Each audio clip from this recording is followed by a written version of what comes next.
I am so happy to be here right now making this video as promised. This is the video that will explain to all the parents out there what exactly the Junior Youth Workshop is going to be all about, what it will entail, and the beauty of it and the power behind it. Because the young people that we'll be focusing on, this age group of this 12 to 15 period, is such a powerful age group, because we are told that this is when their spiritual powers actually expand and they have this new capacity to take on so much growth. And it's just one of those opportunities that we as parents just have to be like, right, how do we make the most of it? How do we make sure that they are as nurtured and we take advantage of this really opportune time in their lives? So to help me with that, I've enlisted a really good friend who is so, and like, to me, she just, like, we bring out really good stuff out of each other. First of all, when we have conversations, they are like, what? Because we're on the same page about so many things. And she is a well-read person who can connect dots so well. So I'll allow her to introduce herself. Her name is Danielle P. Here she is. Welcome, Danielle. Please tell everybody about yourself. Thank you so much for being here. Thank you, Mandisa. So my name is Danielle, and all of my work is about how do we create relationships where all of us can feel seen, heard, and understood. And really, like, the essence of my work is about how can we start to identify and move away from relationships of zero-sum power, which make us feel shamed or make us feel fearful or feel like we can't speak at the table. And how can we start to move towards relationships of reciprocity and mutual respect, which are filled on, like, the virtues of compassion, of deep listening, and also grounded in the understanding that the world is our home and humanity is our family. Well, that sounds like such a beautiful ideal, and people might be out there thinking, "Oh my goodness, this is speaking to me. This is great. This is exactly how I would like the world to be." Just to go back a little bit on what you said about zero-sum power, because I remember the first time we had this conversation, and I was taking notes. I remember, and I was like, zero. How do we, what, zero? I was like, what exactly is that? So can you just zoom in on the concept of zero-sum power?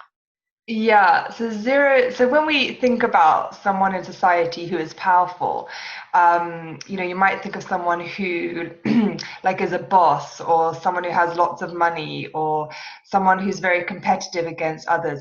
It's an understanding that there are winners and losers. It's based on the understanding that some people have strength and some people have weakness. When you put that into a relationship, a relational dynamic, it's one of hierarchy, where one person has a voice or one person has a power and then the other person doesn't.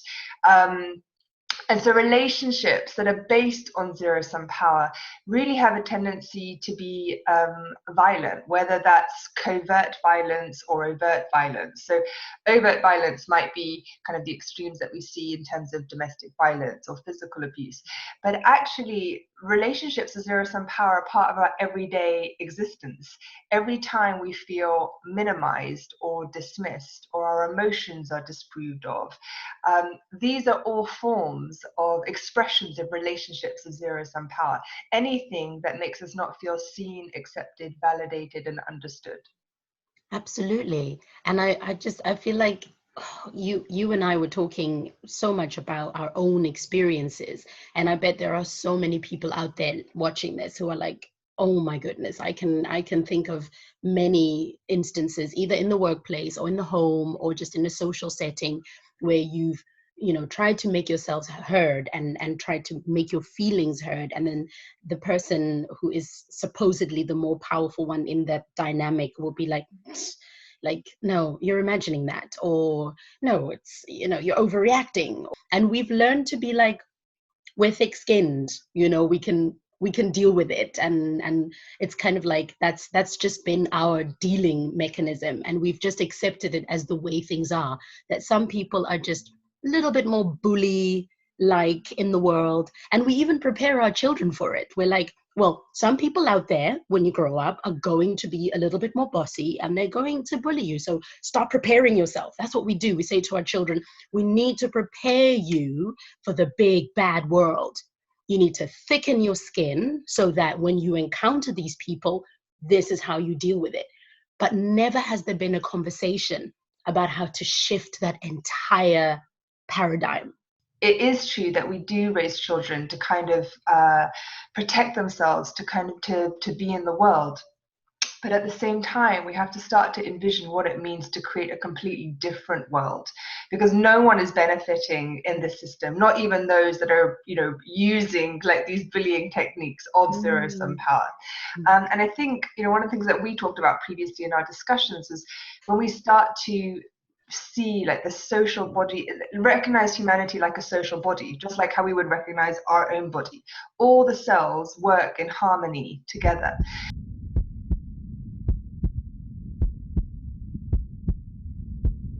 But what happens, like when one cell just decides to rip apart from the other cells and says, I'm doing my own thing, or like one cell oppresses another cell, like this is a dysfunction of the cell. It's actually like, that's like a cancer cell when it goes away from its purpose.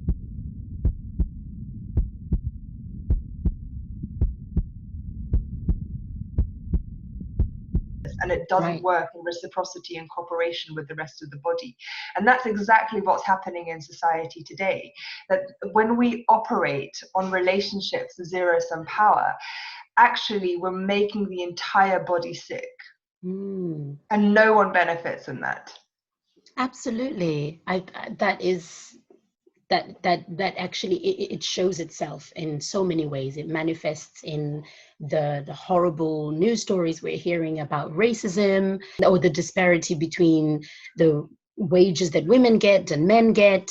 There is poverty in the world, and all these things are based on this notion of some having not, some being heard, some not being heard. It's just this imbalance. So how do we then, you talked about relationships of mutual respect and reciprocity. Yes, well done. Tell me more. Yes, I'm learning. I'm like, you're a great teacher. That's why, Danielle, you're a great teacher. So like, how do we then move towards those kinds of relationships? But something that has really helped me along the way is understanding, we're recognizing, first of all, that the zero-sum power is not the only definition of power. Just because we think of power in a zero-sum way and it's being operationalized doesn't mean that that's the whole story. It's just the story or the narrative that's being told. And we all have a role in changing that narrative. And we first change that narrative by recognizing that there is zero-sum power, but there's also generative power. And actually, there was a researcher in the 1990s, I think her name is Jo Rowland, she wrote this fantastic book called Questioning Empowerment. And in there, she defined 3 different types of power. Power to, so agency, power with, so the power to collaborate with others, and power within, which is our own inner power and connection to God or to the universe or whatever it might be, our own deep inner resilience. So these are generative powers. Like the power with is a collaborative power, which, the power to work for unity, the power of justice. These are all powers that are absolutely available to us. And the more that we draw on them, the more that actually it's an energy in itself. It's a generative energy, like a fountain. The more it's the zero-sum power means there's a finite use of that power. That means, I need to take in order for you not to have. Generative power means there is a limitless accessibility to this power. There's not a finite use. And the more that we use this generative power, the more the world becomes like a functioning social body. So I think that's the first thing, realizing that generative powers exist. And when we start to use generative powers in our relationships, things start to shift.